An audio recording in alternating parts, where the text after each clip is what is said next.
Imagine the current date is September 2nd, 2025, a fleeting marker in the endless river of time, where the echoes of antiquity whisper through the digital haze of our modern world. But let us cast aside this ephemeral present and plunge into the depths of history, where the Nile's eternal flow cradles the cradle of civilization itself. Let's say you're an ancient Egyptian scribe, weary from a day bent over papyrus scrolls in the shadow of the Great Pyramids, your fingers stained with ink derived from soot and gum. The sun dips low over the horizon, painting the sky in hues of molten gold and crimson, as you navigate the labyrinthine streets of Thebes, the city of 100 gates. The air is thick with the scent of lotus blossoms mingling with the earthy aroma of baked mud bricks, and the distant calls of merchants hawking their wares blend with the rhythmic chant of priests from the nearby temples. Your sandals slap against the dusty paths, worn smooth by countless feet before yours, as you seek solace in the sacred precincts of the Karnak temple complex, not for grand ceremonies, but for the quieter, more intimate rituals that sustain the soul amid the chaos of daily existence. As you approach the towering pylons, those monumental gateways etched with hieroglyphs proclaiming the glory of pharaohs long turned to dust, a sense of philosophical irony settles upon you. Here, in this bastion of divine order, where gods like Ammonius Ra are said to orchestrate the cosmos, the human frailties persist unchecked. The temples, much like the Yelp reviews of our contemporary era, scratched into walls by pilgrims or etched in stone by artisans, serve as silent testimonials to the eternal dance between the sacred and the profane. You ponder, is not the pursuit of spiritual communion merely a veil for the deeper yearnings of the flesh and spirit? The entrance looms, flanked by colossal statues of rams, symbols of fertility and protection, their stone eyes gazing impassively at the throng of devotees. Sensory details assault you, the acrid smoke from incense burners curling upward like serpents, the metallic tang of offerings, bread, beer, and fruits, laid upon altars, and the low hum of murmured prayers that vibrates through the air like the Nile's undercurrent. This is no mere edifice of worship. It is a microcosm of Egyptian life, where the divine intersects with the mundane in ways both profound and practical. The Karnak complex sprawls over hundreds of acres, a labyrinth of hypostyle halls, chapels, and obelisks, built over centuries by pharaohs seeking immortality through stone. Yet, beneath the grandeur lies the everyday rhythm. Priests in linen robes, their heads shaved to purity, move with deliberate grace, while acolytes, often young boys or women dedicated to the goddess Hathor, tend to the rituals that keep the gods appeased. You reflect philosophically on this structure, how it mirrors the human condition, vast and imposing on the outside, yet compartmentalized into intimate spaces where personal devotions unfold. The first courtyard you enter is alive with activity, much like the bustling streets of Pompeii in another era, but here the signposts are not phallic markers but carved reliefs depicting offerings and processions, guiding the faithful toward inner sanctums. Delving deeper, the architecture reveals its ingenuity. The hypostyle hall, with its forest of papyrus-shaped columns soaring to the heavens, creates a dim, echoing space where light filters through clerestory windows like divine revelations.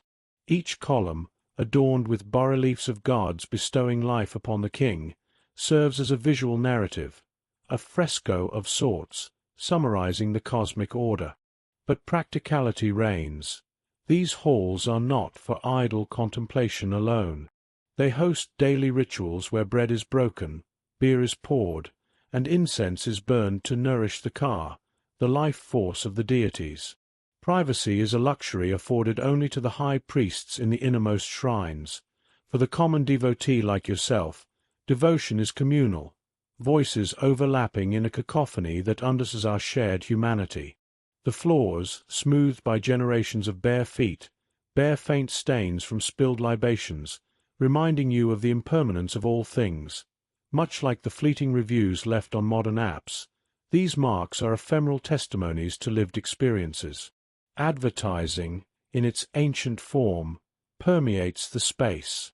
The walls proclaim the pharaoh's piety through grandiose inscriptions. Ramses II, beloved of Ammonius, offers 1,000 loaves and jars of beer. It's a form of divine marketing, ensuring the god's favor while bolstering the ruler's legacy. You can't help but draw a modern analogy. Imagine these as sponsored posts on a social feed, where influence is bartered for eternal goodwill. Philosophically, this evokes questions of authenticity. Are our devotions genuine, or merely transactions in the marketplace of the soul? As you move toward a side chapel dedicated to Mut, consort of Ammonius, the air grows heavier with the scent of myrrh, and the flickering torchlight casts dancing shadows that seem to whisper secrets of the afterlife. Now, turn your gaze to the human elements that breathe life into this stone behemoth. The workers here are not mere functionaries. They are the threads weaving the tapestry of faith. Priests, drawn from noble families, bear names like Tahotep or Nefertari, evoking the gods they serve, Ptah the Creator, Nefert the Beautiful. Their status is elevated yet bound by vows of purity and service, akin to the enforced roles in other historical enclaves. Many are slaves to the temple in a metaphorical sense, dedicated from birth or through debt, their lives a blend of privilege and constraint. Women, often as chantresses or weavers of sacred linens, add a layer of grace. Their voices rise in hymns that soothe the gods, much like the alluring calls in forgotten pleasure houses of yore. Marketing extends to them. Temple festivals draw crowds with promises of divine blessings, where participants donate goods in exchange for oracles or healings. It's a system of reciprocity, where the human need for connection, spiritual, emotional, communal, drives the engine of devotion. Consider the daily processes that sustain this world. Rituals commence at dawn with the opening of the mouth ceremony, where statues of gods are anointed and fed, symbolizing rebirth. Payment comes not in coin but in offerings. A farmer might bring grain, a craftsman tools, bartering for favor in the afterlife. Hygiene is paramount yet challenging. Ablutions in sacred pools precede entry, but the press of bodies in high festivals leads to a miasma of sweat and incense, a sensory reminder of our mortal coil. Irony abounds. Philosophers like yourself ponder how these acts of purification mask the inherent messiness of existence. The structures accommodate this. Outer courts for the masses, inner ones for elites, with noise filtering through like the hum of a distant marketplace.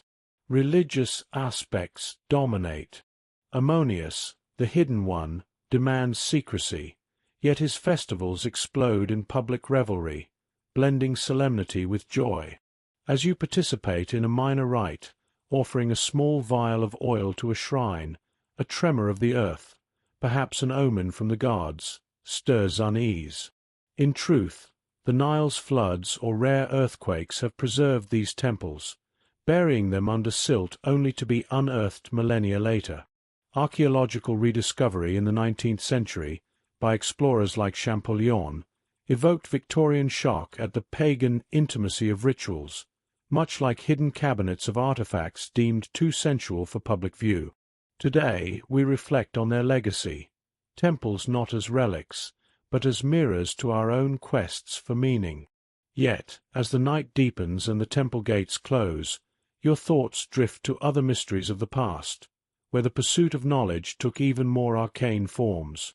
Transitioning from the sun-baked sands of Egypt to the shadowed laboratories of medieval Europe, we encounter the alchemists, those enigmatic seekers who transmuted not just metals, but the very essence of reality. Imagine now you're a cloaked apprentice in 13th century Paris, the air thick with the fumes of sulphur and mercury, as you approach the hidden workshop of a master like Albertus Magnus. The date fades into irrelevance. Here, time is measured in the slow drip of distillations. The context of alchemy emerges from the ashes of ancient wisdom, blended with Islamic scholarship preserved through the Crusades. Much like the pilgrims needing protection in another knightly tale, Alchemists arose from a need to unravel the universe's secrets amid the intellectual ferment of the Middle Ages. Founded informally around the 12th century, with figures like Jobber ibn Hayyan laying groundwork, their vows were not of poverty or chastity, but of secrecy and perseverance, oaths to guard the philosopher's stone from the unworthy. Philosophical irony here is profound. In seeking to turn lead to gold, they mirrored humanity's eternal quest for transcendence, often finding only fool's gold in the process. Bernard of Clairvaux's counterpart might be Roger Bacon, who in his Opus Majus advocated experimental science, legitimizing alchemy as a bridge between faith and reason. The paradox: monks in laboratories, wielding fire and elixir as weapons against ignorance, much like warriors of the spirit. Their growth was fueled by patronage from kings and popes, who donated resources for promises of eternal youth or infinite wealth. Networks span from Toledo to Prague, a clandestine web of correspondence and shared texts, amassing riches not in coin, but in forbidden knowledge. Sensory details envelop you, the acrid bite of acids bubbling in alembics, the glow of furnaces casting eerie shadows on parchment grimoires, the texture of powdered minerals under your fingers. Practically, laboratories were makeshift, cellars or attics with shelves of vials, crucibles, and retorts, lacking the privacy of sealed chambers, for apprentices observed every step. Advertising was subtle. Coded manuscripts like the Emerald Tablet served as enigmatic lures, drawing initiates with promises of enlightenment. Human aspects shine through. Alchemists bore names like Paracelsus or Flamel, their statuses ranging from wandering charlatans to court advisers, bound by the slavery of obsession. Women, though rare, like Maria the Jewess, invented apparatuses, their marketing through whispered reputations. Processes involved endless distillations, payments in time and toil, hygiene precarious amid toxic vapors, ironies in pursuing purity through filth. Religious undertones pervaded. Alchemy as divine art, transmuting the soul alongside matter, with catastrophes like laboratory explosions foreshadowing inquisitorial purges. Rediscovery in the Renaissance revealed their contributions to chemistry, a philosophical testament to human curiosity's enduring flame. The alchemist's workshop in 13th-century Paris is a crucible of dreams, where the air hums with the promise of transformation. You, an apprentice cloaked in coarse wool, stand amidst a clutter of alembics and retorts, the acrid sting of mercury vapor burning your nostrils. The process of alchemy is a slow, torturous dance with matter, grinding ochre-hued cinnabar into dust, distilling quicksilver under the pale glow of a waning moon, each step a whispered prayer to unlock the cosmos's secrets. Payment is not in coin but in time, days blurring into weeks, years spent chasing the lapis philosophorum, the philosopher's stone that promises gold and immortality. Hygiene is a fleeting concern. Sweat beads on your brow, mingling with the soot smudging your fingers, while spilled acids etch scars into wooden tables. Philosophically, you ponder the irony. This quest for purity births a chaos of shattered glass and toxic fumes, not unlike modern startups chasing unicorns only to crash in a haze of ambition. The structure of this world is as fragile as the glassware. Laboratories, often hidden in monastery cellars or noble attics, are cramped, with no true privacy. Apprentices crowd around, scribbling recipes in coded Latin, their breaths fogging in the chill. The atmosphere crackles, the hiss of bellows feeding the furnace, the drip of condensation from a cooling retort, the muttered curses of a failed transmutation. Religion weaves a complex thread through it all. Alchemy is seen as divine, a gift from Hermes Trismegistus, yet it treads a razor's edge of heresy. The Church, looming like a storm cloud, tolerates it only so long as it serves. By 1317, papal decrees from Avignon brand alchemical excess as sorcery, a catastrophe not unlike the eruption that buried Pompeii. Laboratories are raided, manuscripts torched, and masters like Arnold of Villanova flee or face the pyre. You reflect on the human cost. Knowledge, like gold, comes at a price, and the alchemist's vow of secrecy is both shield and shackle. The human element is vivid here. Alchemists bear names like Paracelsus or Flammel, their statuses ranging from court advisers to wandering charlatans, bound by an unspoken slavery to obsession. Women, though rare, like Maria the Jewess, invent apparatuses, their contributions whispered in margins of manuscripts. Marketing is subtle yet potent. Coded texts like the Emerald Tablet serve as enigmatic lures, drawing initiates with promises of enlightenment, much like cryptic ads on modern dark web forums. Daily life is grueling. Apprentices labor through nights, their eyes red from fumes, their hands calloused from grinding minerals. Irony abounds. The pursuit of eternal life leaves bodies worn, lungs heavy with poison. Philosophically, this mirrors humanity's eternal paradox, chasing the divine while tethered to the mortal. Rediscovery comes centuries later, when Renaissance scholars unearth alchemical grimoires, marveling at their proto-scientific rigor. Victorian antiquarians, like those who blushed at Pompeii's frescoes, sanitized the alchemist's legacy, framing them as mystics rather than chemists. The modern lens reveals their true gift, not gold, but the seeds of chemistry, distillation techniques, chemical nomenclature, the empirical spark that lit the scientific revolution. Their story is a meditation on ambition's cost, a reminder that the quest for knowledge, like the Nile's flow, shapes both creator and creation. Now, let the narrative tide pull us across continents and centuries. Imagine it's no longer September 2nd, 2025, but a sweltering noon in 9th century Baghdad, the heart of the Abbasid Caliphate. You're a merchant, your robes dusted with sand from a camel caravan, navigating the labyrinthine souk of the round city. The air is a tapestry of scents, saffron and cumin from spice stalls, the sharp bite of tanning leather, the sweet waft of rosewater from a perfumer's cart. Voices clash in a symphony of Arabic, Persian, and Aramaic, haggling over silks and glassware, while the call to prayer from the great mosque slices through the din like a divine metronome. This bazaar, unlike the alchemist's cloistered den, is a living organism, a nexus of the Silk Road where goods from Chongan to Cordoba converge. Baghdad's markets, designed within the city's perfect circle by Caliph al-Mansur, pulse with purpose.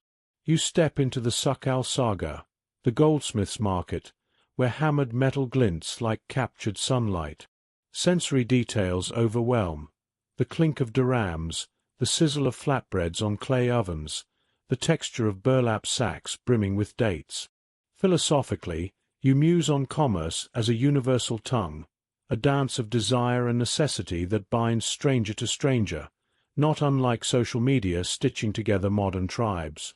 The bazaar is no temple, yet it holds its own sanctity, a place where human connection thrives amid the chaos of trade.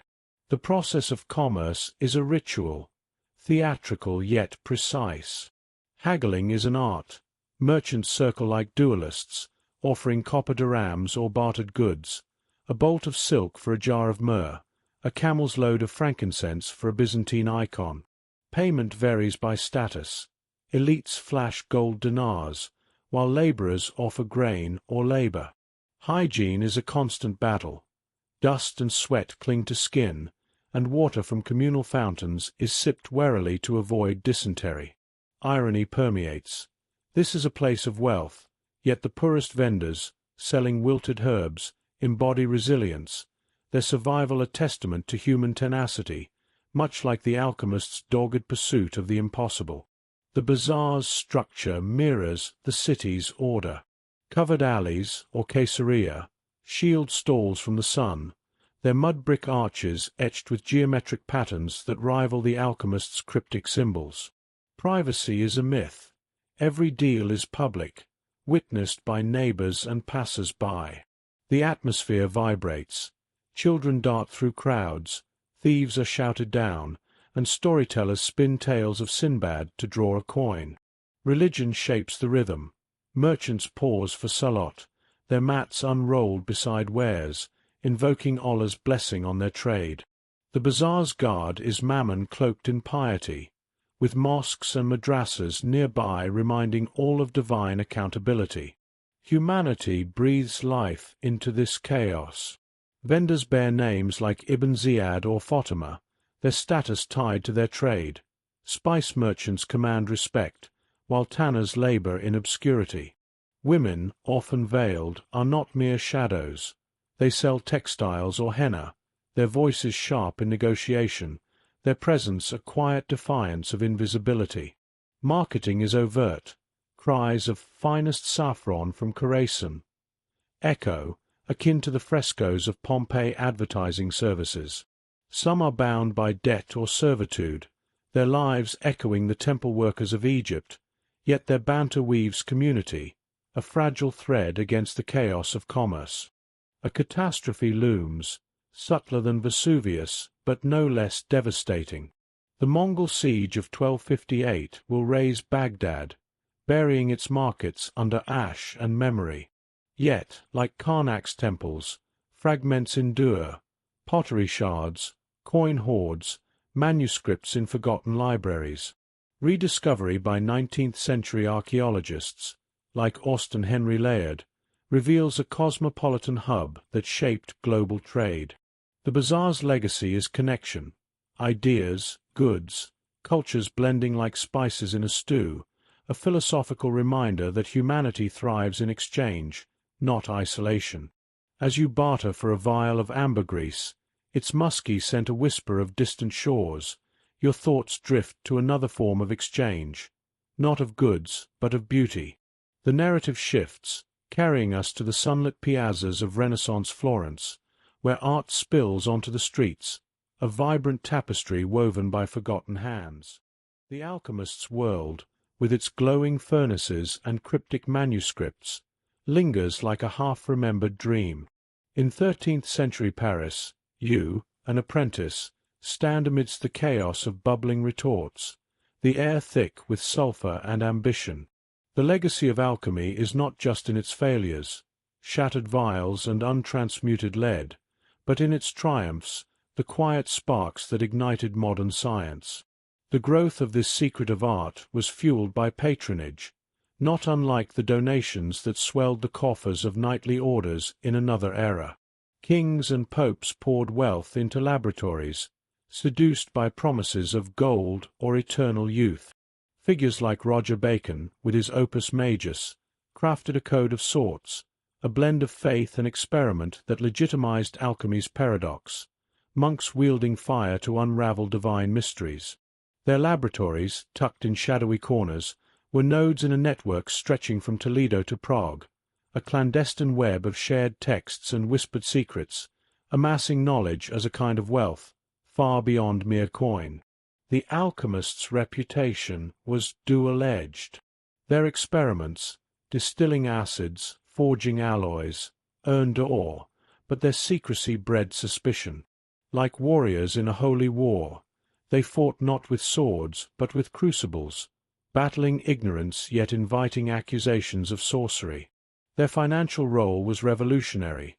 They guarded noblemen's wealth in coded ledgers, much like early banks, and their innovations, glassmaking, metallurgy, drew envy from guilds and clergy alike. Sensory details paint their world: the acrid bite of quicksilver, the flicker of candlelight on parchment, the gritty texture of ground minerals under your fingers. Philosophically, you reflect on their quest as a mirror of human longing, to transcend the mundane, yet remain bound by it. The Church's shadow grew darker by 1317, with papal bans sparking arrests and burnings. Conflicts with ecclesiastical power, like those of Arnold of Villanova, marked their decline, a slow-burning catastrophe that buried their work under centuries of stigma. Yet, their legacy endured.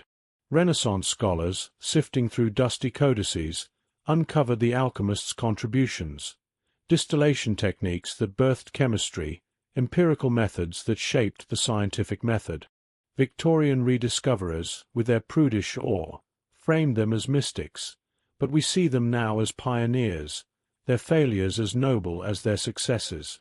Philosophically, their story asks, what is knowledge worth if it costs your soul?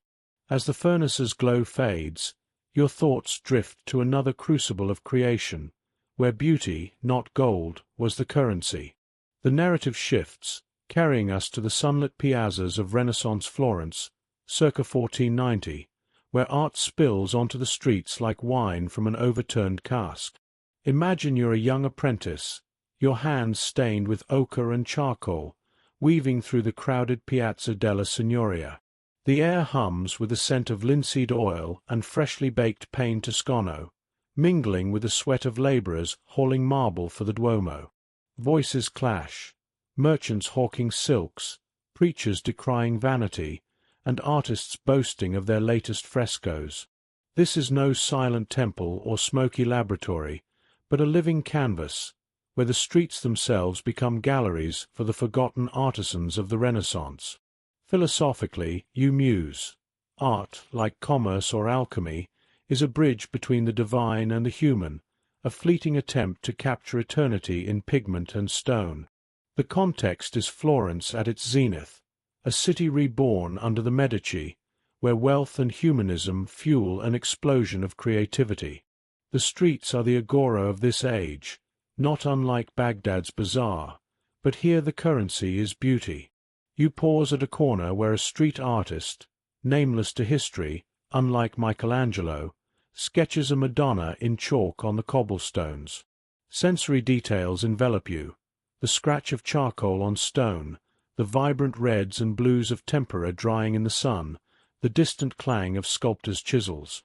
The landscape is chaotic yet ordered, with workshops spilling into alleys, their wooden shutters flung open to reveal half-finished panels and apprentices grinding pigments. Art here is not confined to churches. It's a public act, a communal prayer painted on walls and pavements. The elements of this street art are as varied as the foods of ancient Athens. Pigments, like baubles, are the foundation, ochre from Sienna's hills, lapis lazuli smuggled from Persia, each carrying symbolic weight. Red for passion, blue for divinity, they speak a language older than words. Techniques vary. Frescoes on temporary scaffolds mimic the permanence of church walls, while chalk drawings vanish with the next rain, a metaphor for life's transience. Philosophically, you reflect. Is not all art, like all life, a fleeting defiance of oblivion? The bread of this world is the wooden panel, primed with gesso, a base for portable altarpieces sold to pilgrims. The fish are the sketches, quick, vibrant studies of faces or landscapes, bartered for a coin or a loaf. The honey cakes are the decorative flourishes, gilded borders, intricate patterns, that spark joy at festivals, where artists compete for patrons' eyes.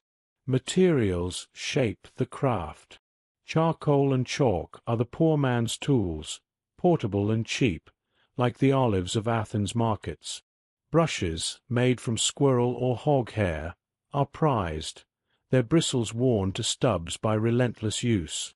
The drinks of this world are the conversations, artists debating perspective with mathematicians, their words flowing like watered wine, binding the community. Markets, like the Mercato Vecchio, are the heart of this exchange, where art is both product and performance. Stalls display sketches alongside figs and cheeses, and festivals like the Feast of San Giovanni turn streets into galleries, with banners and murals adorning every corner. Philosophically, you see art as democracy's mirror, accessible, debated, alive. The human element breathes life into this chaos. Artists, often nameless, bear monikers like Sandro or Lucia, their status tied to skill, not birth.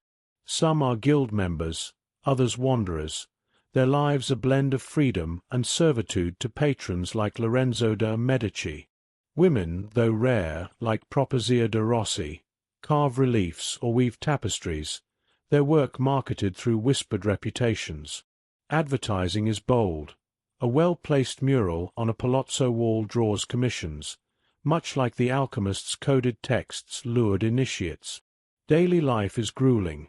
Apprentices grind pigments at dawn, their hands raw, their eyes strained from squinting at details. Hygiene is a struggle. Paint-stained hands and dust-choked lungs mirror the alchemist's plight. Irony abounds. The pursuit of beauty leaves bodies worn, yet the soul soars. Religion and art intertwine. The Church commissions street altars for processions, invoking the Virgin's grace, yet secular themes, myths, portraits, creep into public spaces, a subtle rebellion against dogma. A catastrophe looms, subtler than Baghdad's fall. The Savonarola bonfires of 1497 will burn vanities, including artworks, in a zealot's purge. Yet, like alchemy's manuscripts, fragments survive, sketches in private collections, murals uncovered centuries later. Rediscovery in the 19th century, by art historians like John Ruskin, reveals the street artist's role in shaping the Renaissance.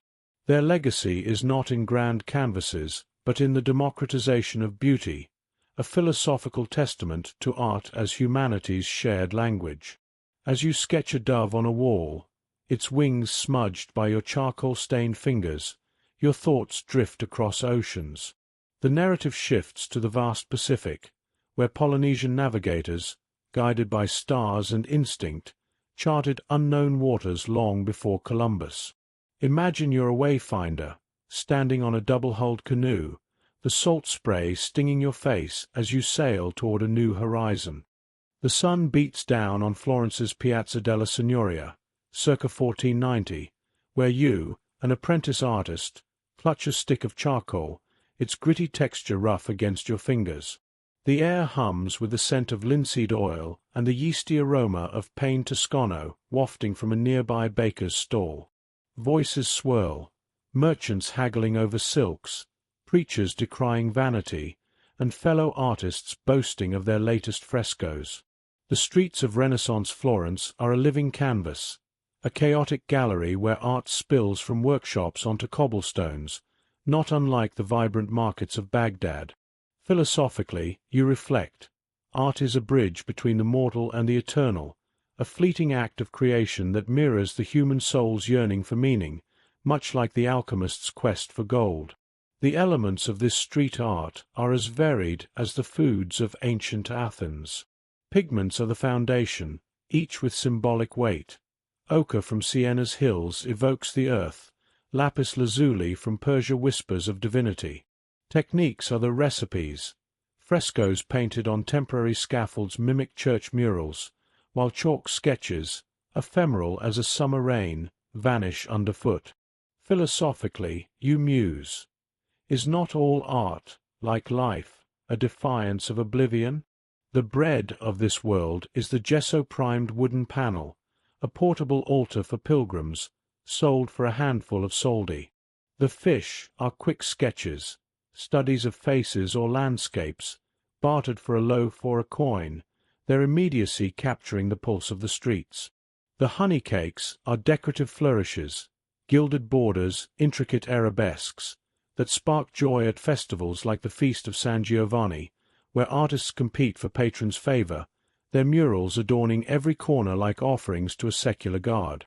Materials shape the craft.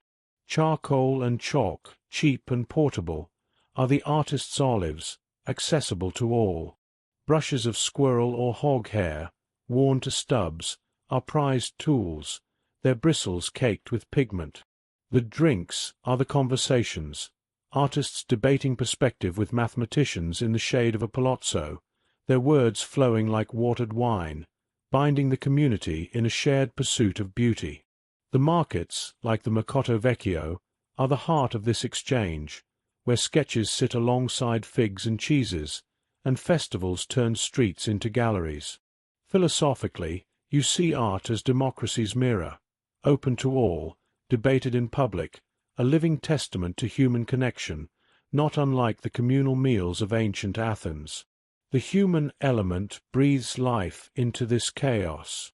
Artists, often nameless, bear monikers like Sandro or Lucia, their status tied to skill rather than birth. Some are guild members, others wanderers, their lives a blend of freedom and servitude to patrons like Lorenzo de' Medici. Women, like Properzia de' Rossi, carve reliefs or weave tapestries, their work marketed through whispered reputations in the bustling Mercato. Advertising is bold. A mural on a palazzo wall draws commissions, much like the alchemist's coded texts lured initiates. Daily life is grueling. Apprentices grind pigments at dawn, their hands raw, eyes strained from squinting at details. Hygiene is a struggle. Paint-stained fingers and dust-choked lungs echo the alchemist's plight. Irony abounds. The pursuit of beauty scars the body, yet elevates the soul. Religion and art intertwine. The Church commissions street altars for processions, invoking the Virgin's grace, but secular themes, myths, portraits, creep into public spaces, a quiet rebellion against dogma. A catastrophe looms. Savonarola's bonfires of 1497 will burn vanities, including artworks, in a zealot's purge. Yet, fragments endure, sketches in private collections, murals uncovered centuries later. Rediscovery by 19th-century art historians like John Ruskin reveals the street artist's role in shaping the Renaissance. Their legacy is not in grand canvases, but in the democratization of beauty, a philosophical testament to art as humanity's shared language. As you sketch a dove on a wall, its wings smudged by your charcoal-stained fingers, your thoughts drift across oceans to a different kind of artistry, one of navigation and survival. The narrative shifts, carrying us to the vast Pacific, circa 1000 CE, where Polynesian wayfinders chart unknown waters with nothing but stars and instinct. Imagine you're a Tumanui, a master navigator, standing on a double-hulled canoe, the salt spray stinging your face as you sail toward an unseen horizon. The air is alive with the creak of lashed timber, the rhythmic slap of waves, and the faint tang of dried fish stored below deck. This is no Florentine piazza, but a boundless blue canvas, where the ocean itself is both road and riddle. The context is the Polynesian expansion, a feat of exploration rivaling any in history. From islands like Tonga and Samoa, navigators ventured thousands of miles, colonizing specks of land from Hawaii to Rapa Nui. Their vow was not of secrecy, like the alchemists, but of courage, to sail into the unknown, trusting the heavens. The stars are their code, a celestial map etched in memory, passed down through chants and stories. Philosophically, you reflect. Navigation is art, a dance with nature's forces, not unlike the artist's brush or the merchant's barter. The canoe, a waikaulua, is their workshop, its twin hulls carved from koa wood, lashed with sanit, a marvel of engineering that slices through swells. The process of wayfinding is a ritual of instinct and precision. Navigators read the stars, Orion's belt, the Pleiades, as a compass, noting their rise and set. Waves, swelling in patterns, reveal distant islands. Seabirds signal land beyond the horizon. Payment is survival. Each successful voyage earns a new home, a new story. Hygiene is brutal. Salt crusts skin, fresh water is rationed in gourds, and the irony is stark. The ocean, life's cradle, threatens death with every storm. Philosophically, you ponder. Is not exploration, like art, a gamble against oblivion, a bid to etch one's mark on the infinite? The structure of this world is the canoe itself, a floating village. Privacy is non-existent. Crew members, men and women alike, share cramped quarters, their roles defined by skill. The atmosphere hums with chants, prayers to Maui, the trickster god who fished islands from the sea. The catastrophe is ever present, a misread star, a rogue wave, could spell doom. Yet, the Polynesians' legacy endures. Settlements across the Pacific, from Tahiti to Aotearoa, testify to their genius. Rediscovery by 20th-century archaeologists, like those at Hua Hin, confirms their voyages through oral histories and canoe remnants. Their art of navigation, like Florence's street murals, is a testament to human resilience, a philosophical reminder that beauty lies in daring to venture beyond the known.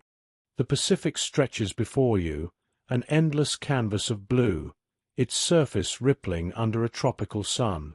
You're a Tumanui, a master navigator of the Polynesian world, circa 1000 CE, standing at the helm of a double-hulled Wae Kaulua. The air is sharp with salt spray, mingling with the faint musk of dried fish stored in woven baskets below deck. The creak of koa wood lashed with sunit and the rhythmic slap of waves against the hull fill your ears, while the horizon taunts with its emptiness, a promise and a peril.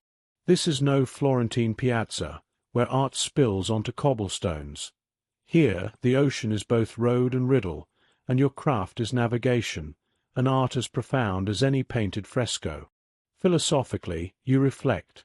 To sail is to defy the void, to weave a story from stars and swells, not unlike the alchemist's quest to transmute chaos into order.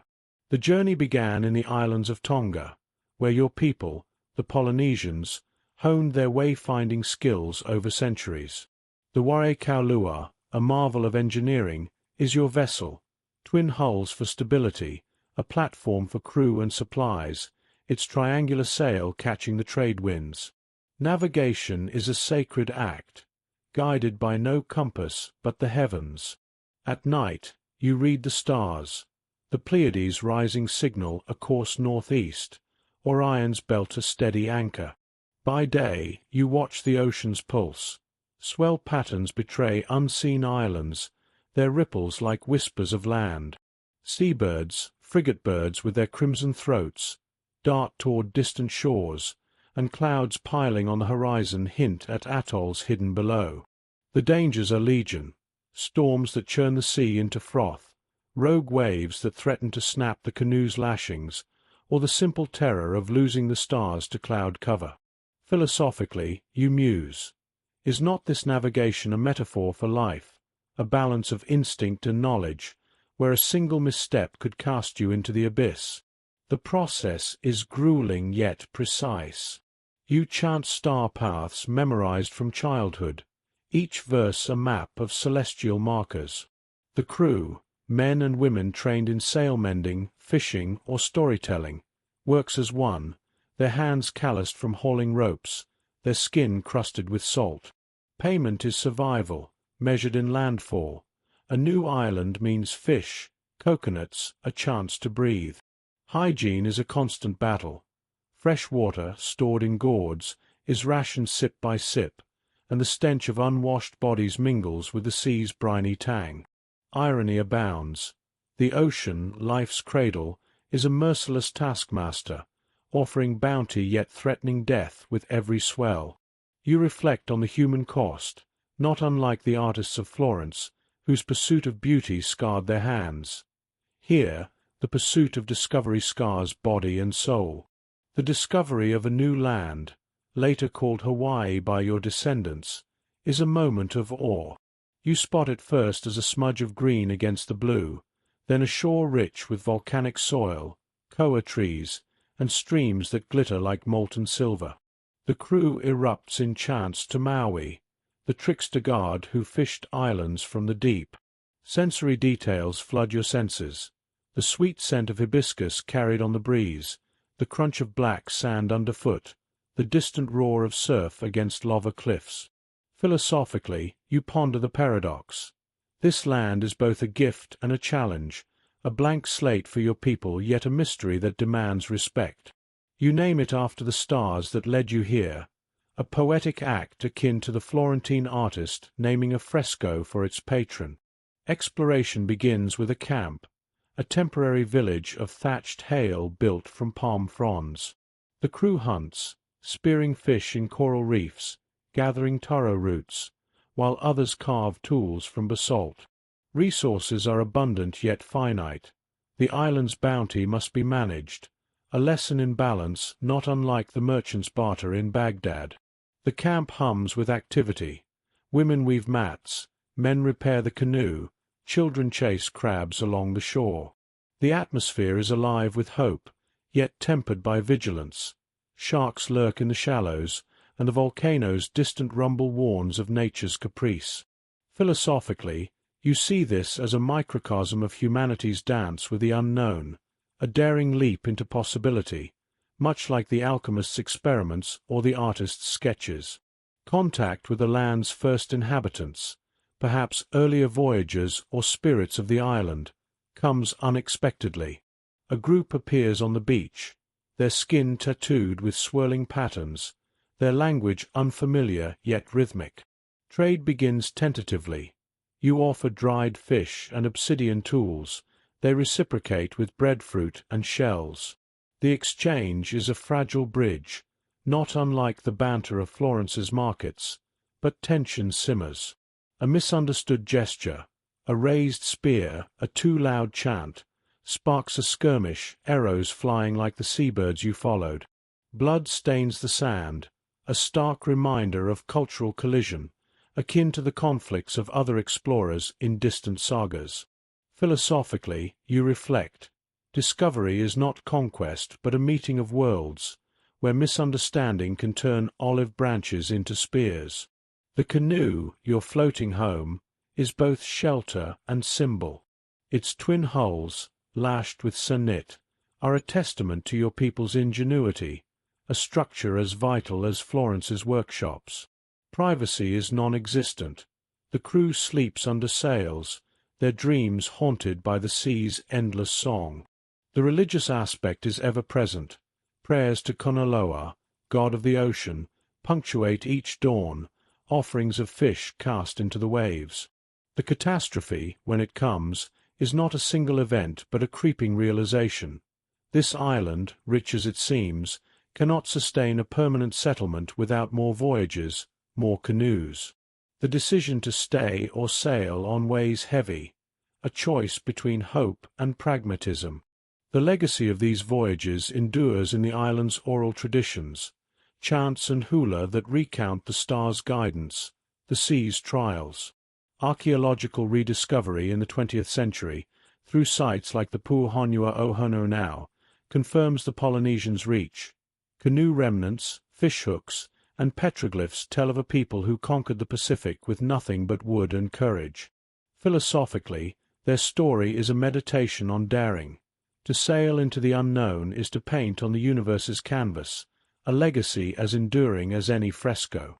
As the stars wheel overhead, guiding your canoe toward another unseen shore, your thoughts drift to the broader tapestry of human endeavor.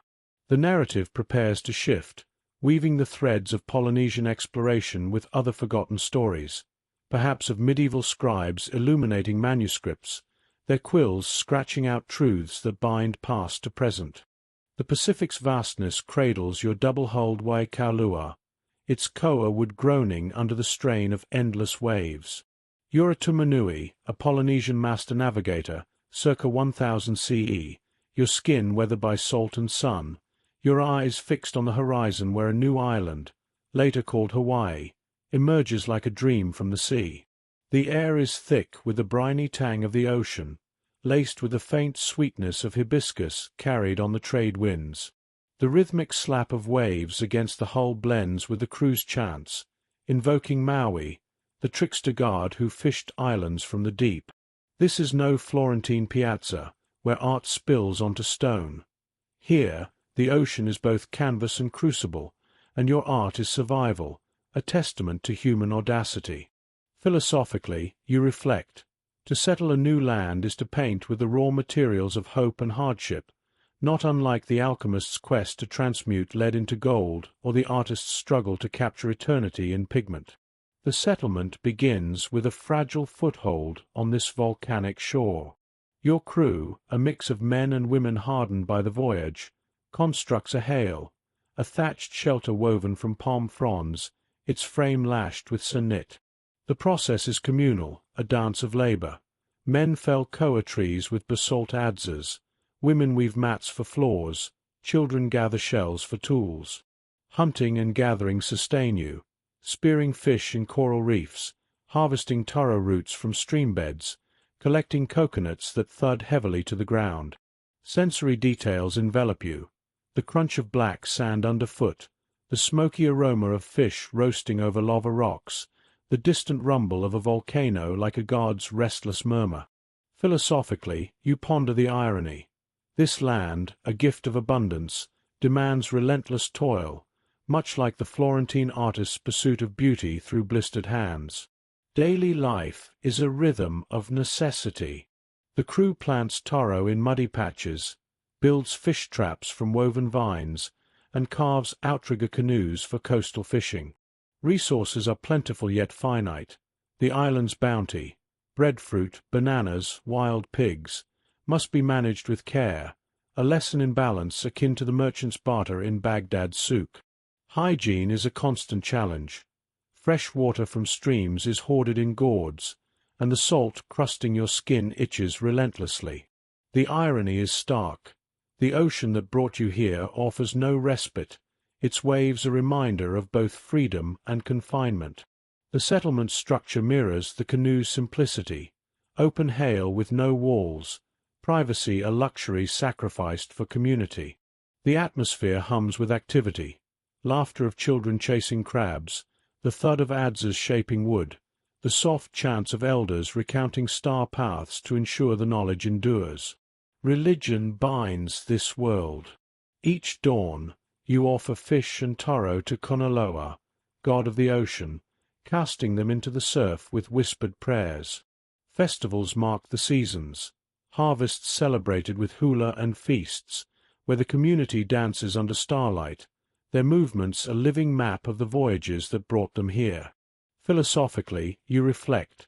These rituals are not mere superstition but a tether to the past, a way to ground the soul in an alien land, much like the frescoes of Florence anchored faith in stone. The human element is vivid. Names like Cain or Lockhart, drawn from gods, reflect roles: fishers, weavers, healers. Women, equal in labor, lead chants or mend sails, their status earned through skill. Marketing is oral. Stories of successful voyages draw new settlers, much like the alchemist's coded texts lured initiates. Conflicts with the island's first inhabitants, perhaps earlier voyagers or their descendants, flare like embers. Initial trade, exchanging obsidian tools for breadfruit, sours when a misinterpreted gesture sparks violence. A skirmish on the beach leaves blood on the sand, arrows whistling like the seabirds that guided you. Philosophically, you muse. Contact is a mirror, revealing both kinship and difference, not unlike the cultural clashes of other explorers' tales. The decision to stay or retreat weighs heavy. The island's resources strain under the growing settlement, and the volcano's tremors hint at nature's indifference. Some urge a return to the sea, to seek another land. Others cling to this shore, their hail a defiant claim. The choice is a knife's edge, a balance of hope and pragmatism, echoing the artist's gamble to create amidst Florence's chaos. The retreat, when it comes, is not a defeat but a recalibration. The crew repairs the Wae Kaulua, restocking it with dried fish and gourds of water. The departure is heavy with emotion, regret for the blood spilled, hope for new horizons. You chant a farewell to the island, its green slopes fading into the mist, a memory etched in the heart like a Florentine sketch washed away by rain. The legacy of this settlement endures not in stone but in story, chants and hula passed down, recounting the stars, the storms, the fleeting home. Archaeological rediscovery in the 20th century, through sites like the Puhonua Ohono now, confirms these voyages. Fishhooks, canoe remnants, petroglyphs of sails carved into lava. Philosophically, this is a testament to resilience. To settle is to dare, to weave a fragile thread of humanity across the Pacific's vastness, much like the artist's murals adorned Florence's streets. As the canoe cuts through the waves, guided by the Pleiades' steady light, your thoughts weave together the threads of these stories. Egypt's temples, Baghdad's markets, Florence's piazzas, and now the Pacific's islands. Each is a facet of the human spirit, a bid to create, connect, and endure. The narrative shifts, preparing to explore another forgotten corner, perhaps the medieval scriptoria of Europe, where monks and scribes, hunched over parchment, illuminated manuscripts that preserved knowledge through the Dark Ages. Imagine you're a scribe in a 12th-century monastery, the air sharp with the scent of vellum and ink, your quill scratching truths that bind past to present. The scriptorium is a world of silence and sound, where the rustle of parchment and the drip of wax from candles create a quiet symphony. You're in a Benedictine monastery in Cluny, France, your fingers stained with iron gall ink, your back aching from hours bent over a slanted desk. The context is the preservation of knowledge after Rome's fall, when monasteries became arks of learning. Monks, bound by vows of poverty and obedience, copied texts, sacred and secular, ensuring the survival of Aristotle, Virgil, and the Gospels. Philosophically, you reflect. Writing is an act of defiance against time, not unlike the Polynesians' chants or the artist's frescoes. The vow. Here is silence, a discipline that sharpens focus but isolates the soul. The process is meticulous. You grind oak galls for ink, sharpen goose quills, and stretch vellum, each sheet a labor of weeks. Payment is spiritual, prayers for salvation, though some scribes barter their work for wine or bread. Hygiene is poor. The scriptorium's chill seeps into bones, and ink-stained fingers crack in the cold. Irony abounds. The pursuit of divine truth leaves bodies weary, much like the Polynesians' voyages scarred their skin. The structure is communal yet solitary. Rows of desks in a stone hall, privacy sacrificed to oversight by the abbot. The atmosphere hums with the scratch of quills, the murmur of prayers, and the occasional cough of a scribe battling damp lungs. Religion is the scriptorium's heart. Illuminations, gold leaf, vermilion swirls, adorn manuscripts, offerings to God as much as to readers. The human element shines. Scribes like Eadfrith, their names rare in history, labor in obscurity, their status humble yet vital. Women, in nunneries, also illuminate, their work marketed through monastic networks. A catastrophe looms. Viking raids or fires could destroy a library, but the legacy endures. Manuscripts like the Book of Kells, rediscovered centuries later, reveal the scribe's genius. Philosophically, their work is a bridge across time, a quiet art that binds humanity's past to its future, much like the Polynesians' voyages charted new worlds. The Pacific's vastness, with its star-guided canoes, fades into memory, the chants of Polynesian navigators lingering like a song half-remembered. Their courage to sail into the unknown, to weave settlements from the raw cloth of volcanic shores, mirrors the audacity of those who came before. Egyptian priests, Baghdad merchants, Florentine artists. Now, imagine you're a scribe in a 12th-century Cluniac monastery in France, circa 1150, hunched over a slanted desk in a scriptorium. The air is sharp with the scent of vellum and iron gall ink, the faint drip of wax from tallow candles punctuating the silence. Your quill scratches parchment, each stroke a quiet act of defiance against time's erosion.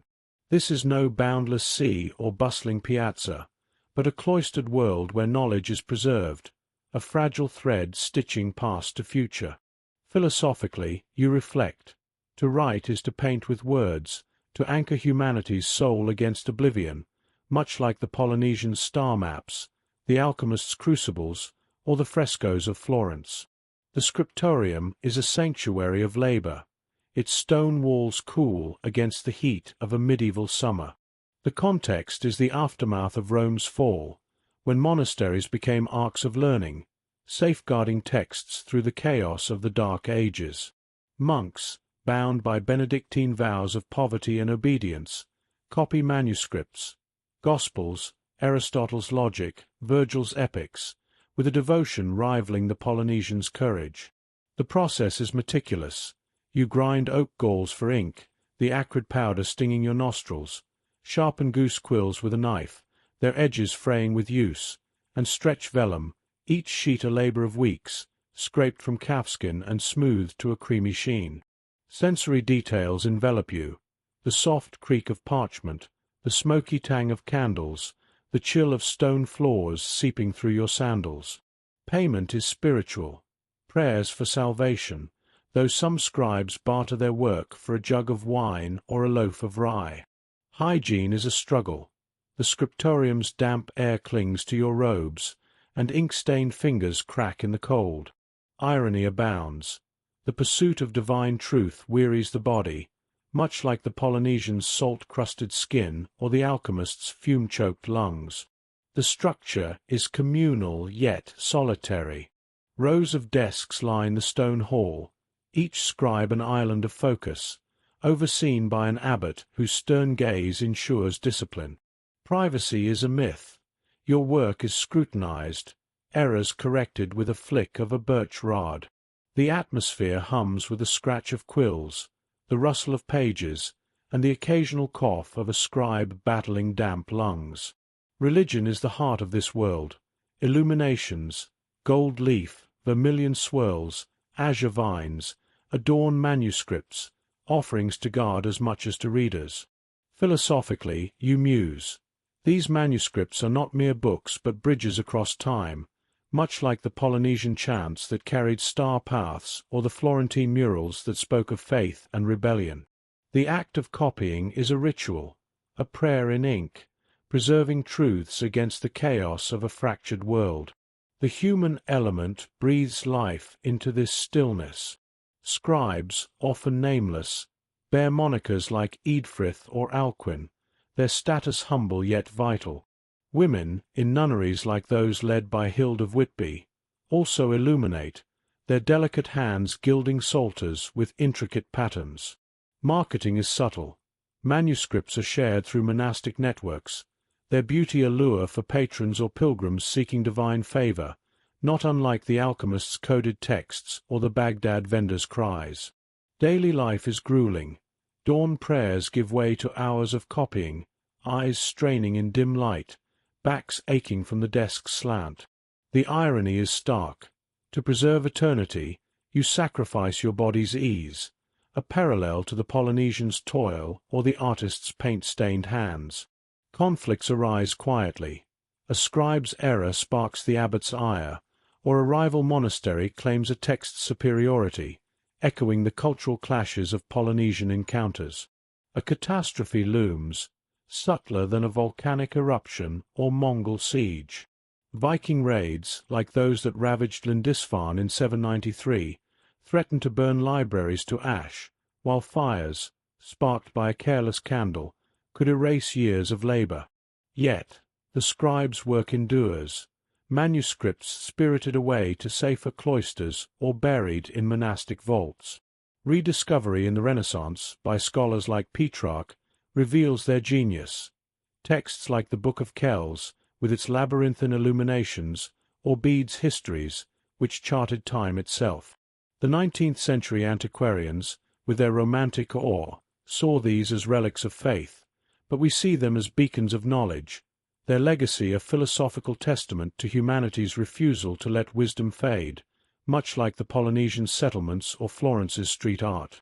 These stories, Egypt's temples, Baghdad's markets, Florence's piazzas, Polynesia's islands, and now the scriptorium, form a tapestry of human endeavor.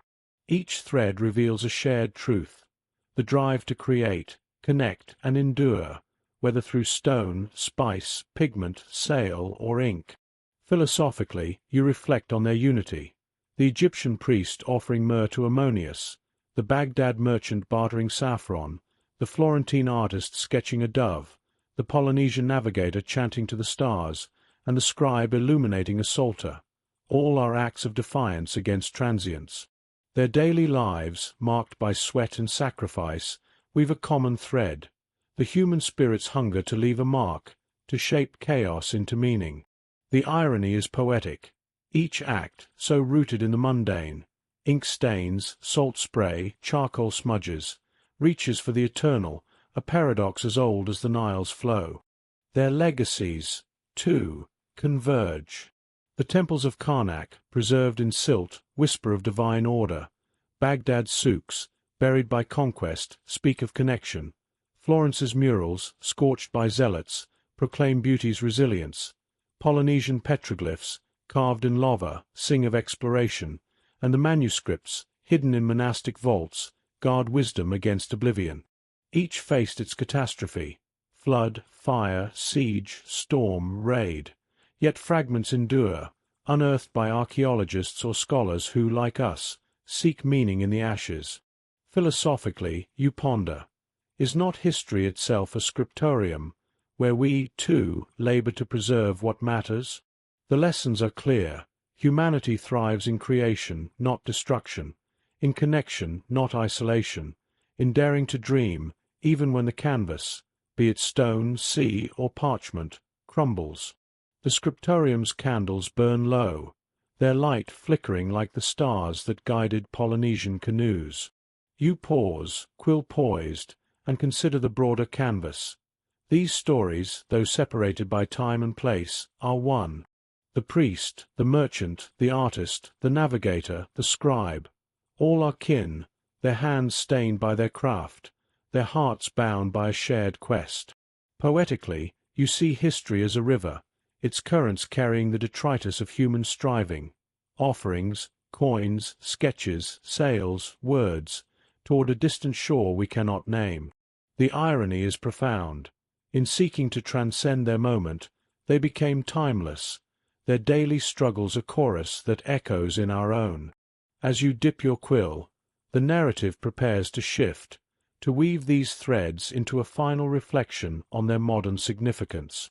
The scriptorium silence gives way to a broader stage, where the lessons of these forgotten lives, Egyptian, Abbasid, Florentine, Polynesian, medieval, illuminate our own.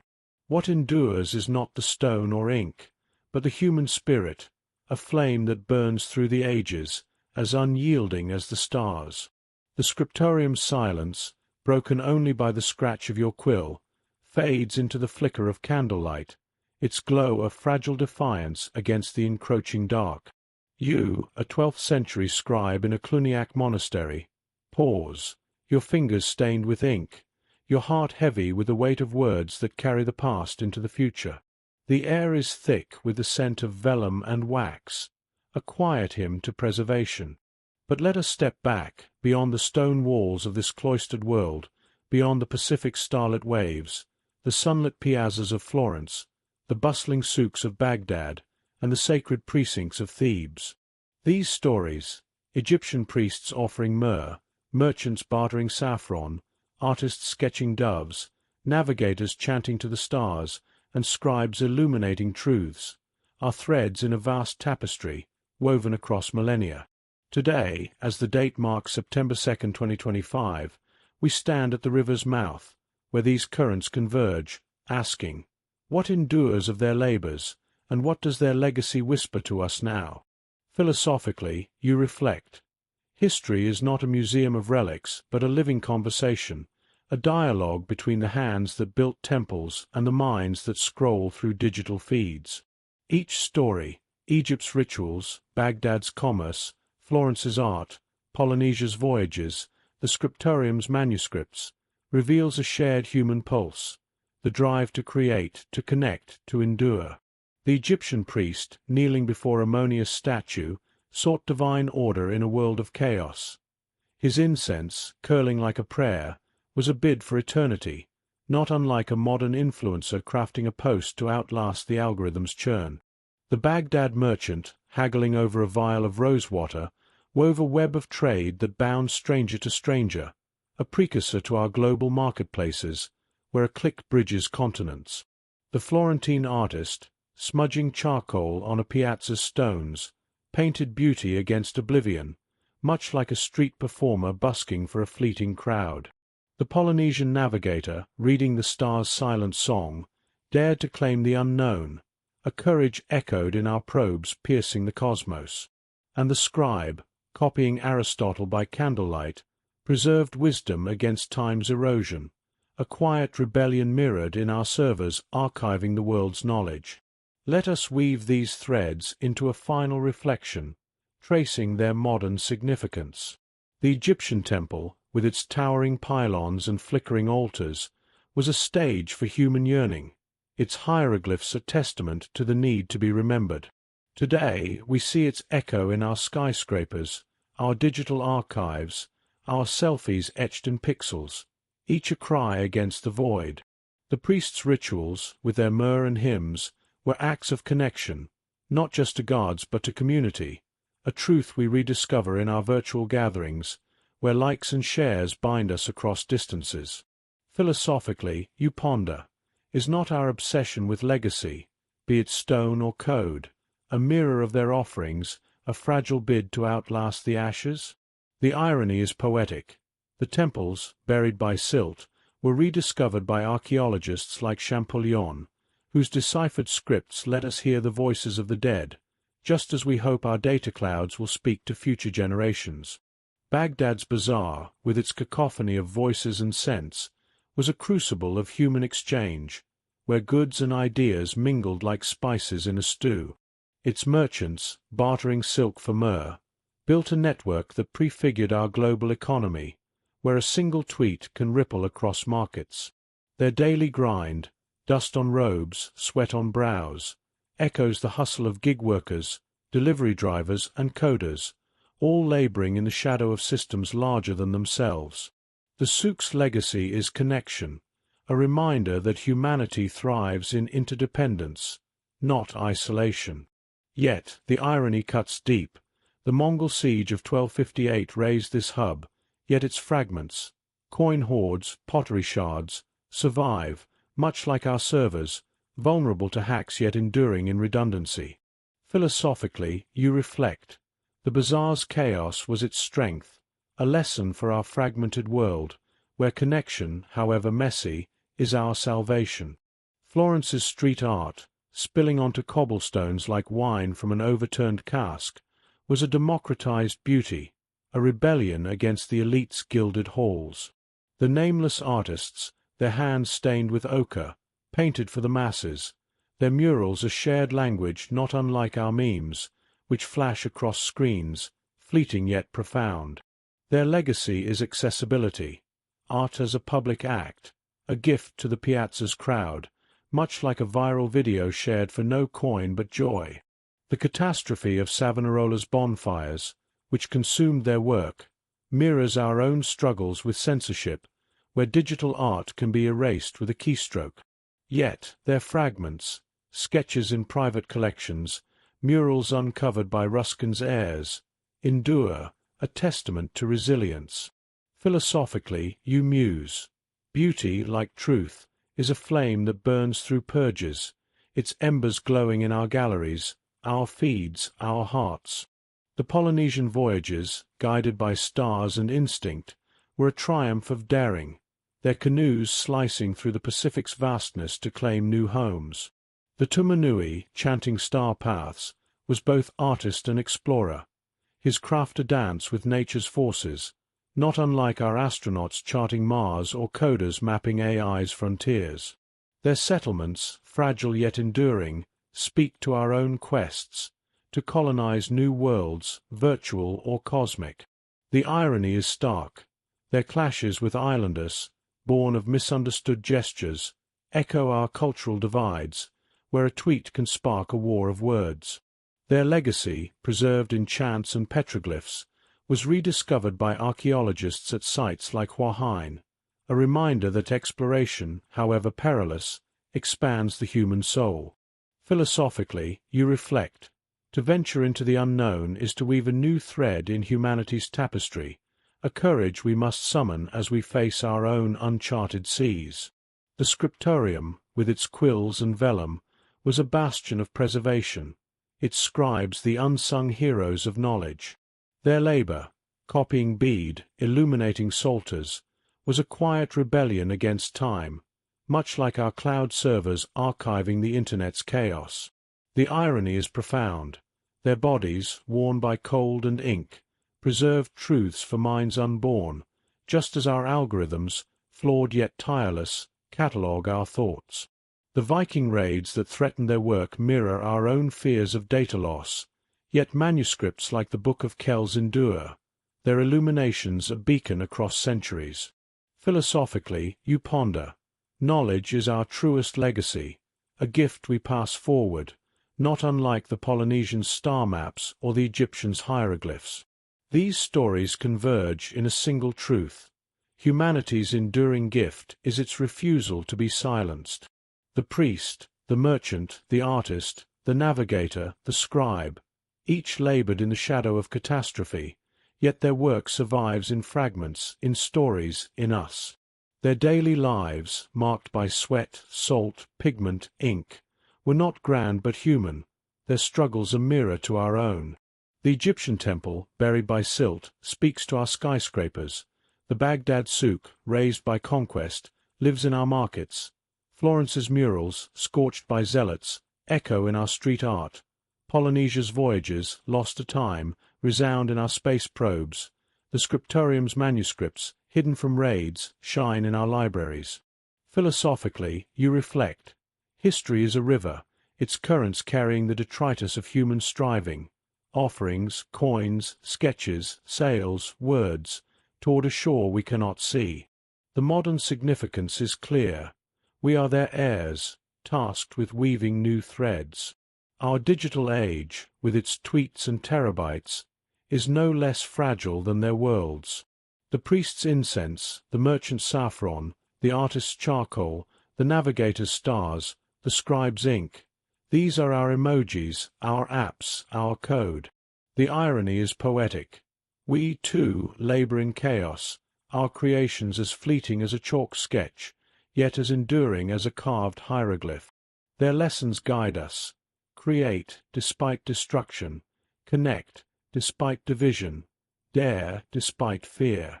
The catastrophes they faced, floods, sieges, fires, storms, raids, are ours, too, in cyberattacks, climate shifts and cultural rifts. Yet, their resilience inspires. The ashes could not hide their gifts, just as our challenges cannot dim our potential.